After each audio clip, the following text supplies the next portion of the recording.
To be able to think that you can explore in the beginning of the 21st century, for me, is something I never thought would have been possible for me. I always assumed that I was born several hundred years too late to do any serious exploration, and fortunately we've proven that wrong in this area. And certainly there is that thrill of exploration and the joy and the privilege to go into a place where no one has ever been before. This is a pretty big cavern entrance right in here.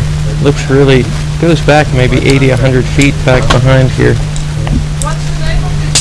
And we're going to have to go and see exactly what we've got down there. Okay.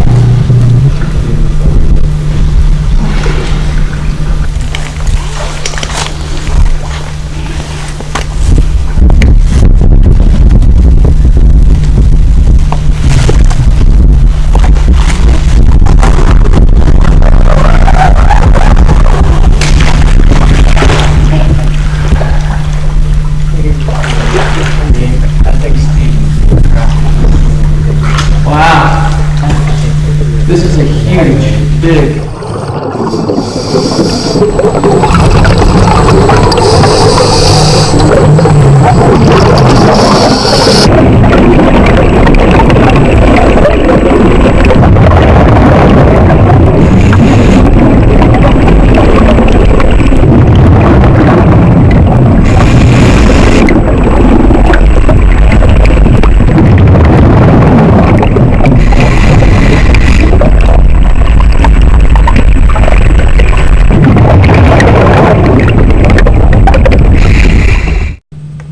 Basically, the Mayan civilization, at the height of it on this peninsula, it's estimated that there were around 6 to 8 million Mayan people living here. I don't think there are even anywhere close to that many people living here right now on the peninsula. So Mayan cities and population areas were obviously built around the cenotes, as they were the major source for drinking water and water for crops and for ceremonies.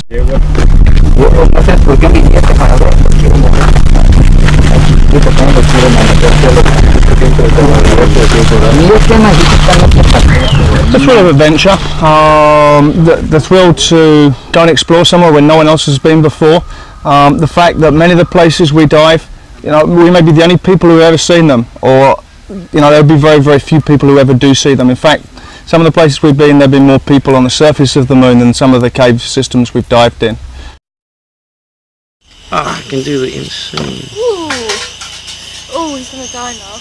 We've seen the impact of human waste on areas that we're all from, and we look at something so pristine and we think how great it is. Well, let's just not leave our footprint here and move on to the next place. Let's be involved with the local people, and let's have some place that we can continue to go instead of leaving in search of somewhere else as the planet becomes smaller and smaller. The code scooter or what?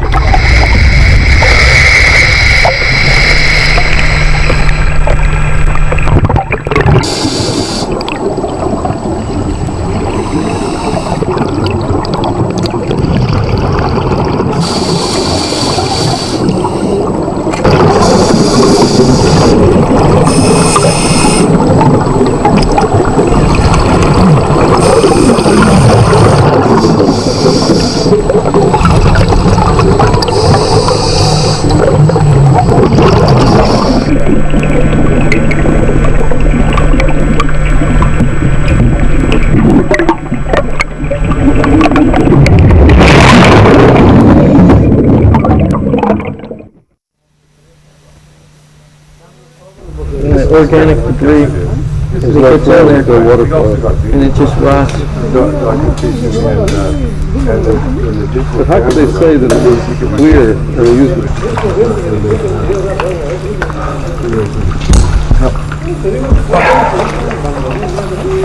Pretty hot, this ladder. This really is a crappy ladder. Working for this job anyway. I don't know how much I like those slices.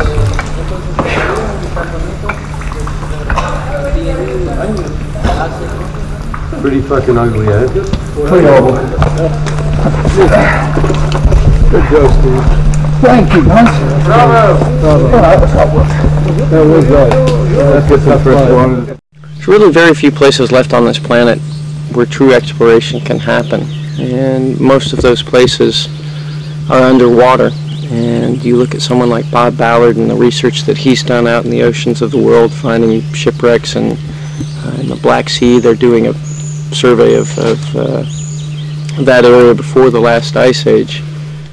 We're really starting to see a big picture here, and cave diving is just basically a tool that allows us to be able to explore in this area. And we have the good fortune to be in this present moment in a time where advances in technology are taking us by leaps and bounds and furthering the limits by which we can enter into these caves and continue with exploration.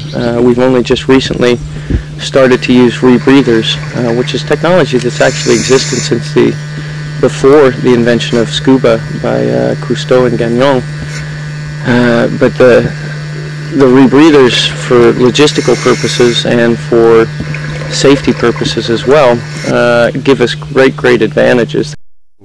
Turtle shell, deer skull, deer bones, but there's a big chunk of an incense burner with a false bottom. You can see the holes. It's just a chunk, and it's got some designs on it. Another piece of pottery shard this big with clear black painting written on it, like leopard spots. And then this big pot here. Then another beautiful pottery shard with a handle of a big pot. Must have been a pot this big with a handle. Obviously this must have been one of the only water sources even when the Mayans were here. So this stuff is sitting here and falling. Some of this stuff may be water gathering pots, but some of this stuff is clearly ceremonial.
Getting the GPS coordinates is extremely important for us, and we're basically adopting a code that we already have for cave diving, which is that if you put a line into a cave, you're pretty much obligated to survey it so that we have an idea of where the cave is going, obviously.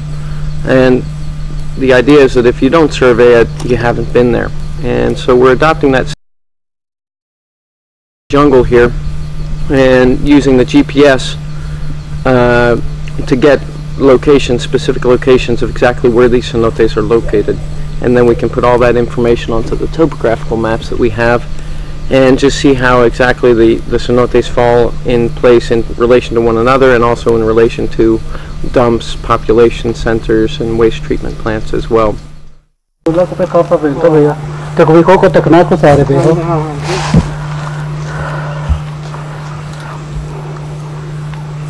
These guys are speaking in their native Mayan language right now, and the Mayan language is still spoken in many parts of the peninsula here. There's different dialects, but it's still very well preserved language. It's definitely mixed a lot with the Spanish language, but these guys really try very hard to maintain and preserve their language and their cultural identity, and I think that's really noble and important thing to do in this day and age of rapid development.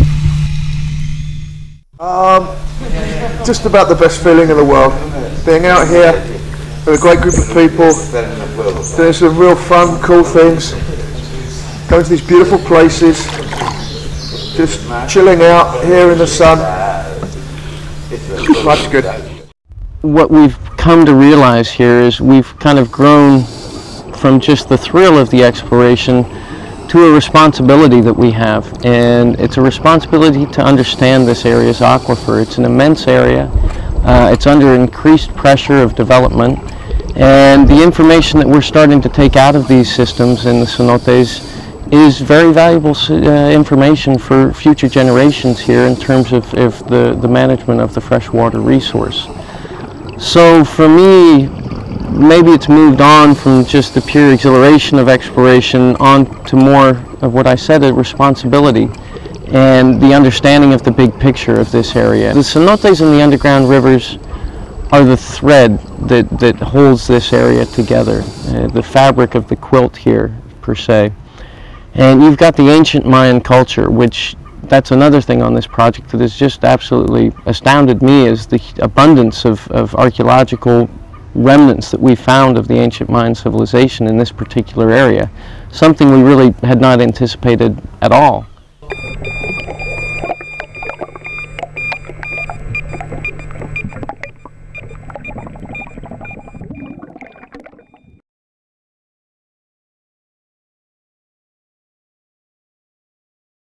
I have a great honor to introduce something I think you're really going to find quite amazing. This discovery represents the longest continuous freshwater-filled cave system in the world.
This remarkable expedition was begun on a $2,000 bankroll. It goes to prove that where there is a will, there is a way, and that there are some fabulous opportunities for exploration out there. I'd like to introduce to you now the gentleman you saw in the film. Bill Phillips, would you stand, please, and join us?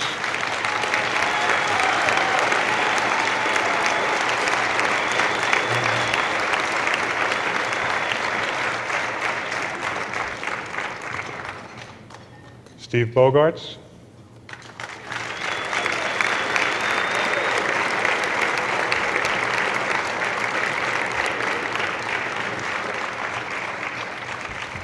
Sam Meacham.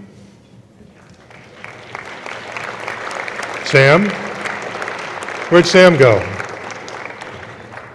Sam?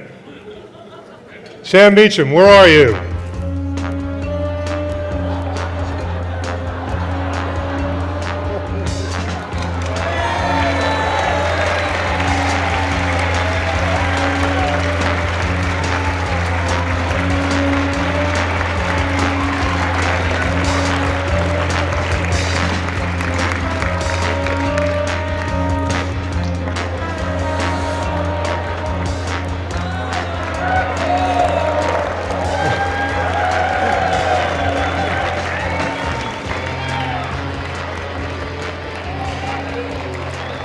You're going to have the flag?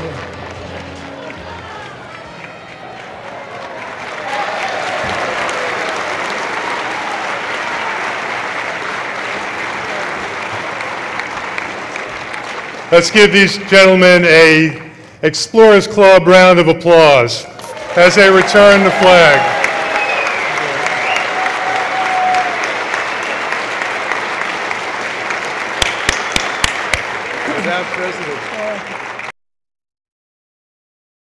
Grupo de Exploración Oshpelha and the Flag Project, the Stephen Corey Memorial Expedition, we'd like to return safely flag number 152. I am always very emotional when a flag is returned because it's like a member of the family coming home. And flag 152 has come home.